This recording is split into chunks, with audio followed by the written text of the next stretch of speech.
Each moment of courage and conviction during our lonely lives on the island strengthened my resolve.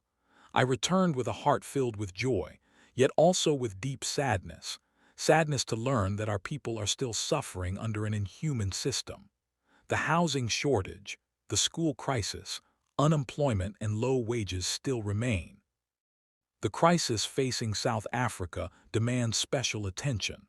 The political crisis arises from the fact that our people have no vote and therefore cannot make the government responsive to their needs. Apartheid education has failed. It is an assault on human dignity. Education is an area that demands the attention of all our people, students, parents, teachers, workers, and all organized sectors of our community.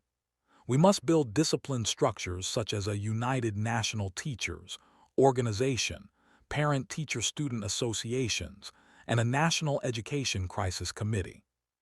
It has always been the policy of the ANC that the entire education system is a site of struggle. At the same time, the actual process of learning must take place in schools.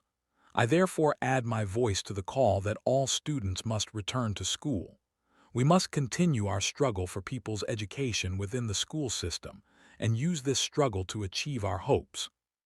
I call on the government to build more schools, to train and employ more teachers, and to abandon policies that force our children out of the education system through age restrictions and the refusal to admit those who fail classes. We have consistently called for a single, non-racial education system that develops the full potential of all our youth.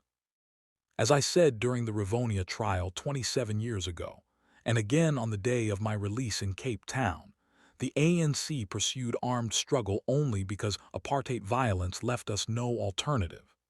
A new South Africa must eliminate racial hatred and suspicion caused by apartheid and offer guarantees of peace, security, and prosperity to all its citizens.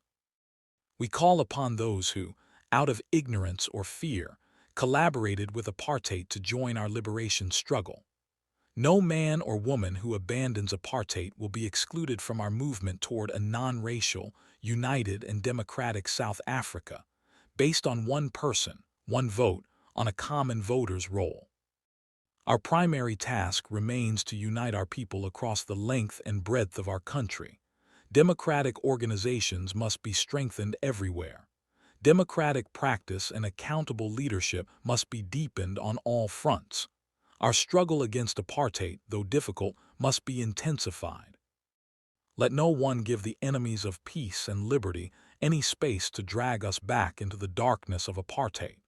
It is only disciplined mass action that will assure victory. Return to your schools, factories, homes, and communities. Build on the energy that recent events have unleashed. Strengthen disciplined mass organizations as we march forward toward freedom.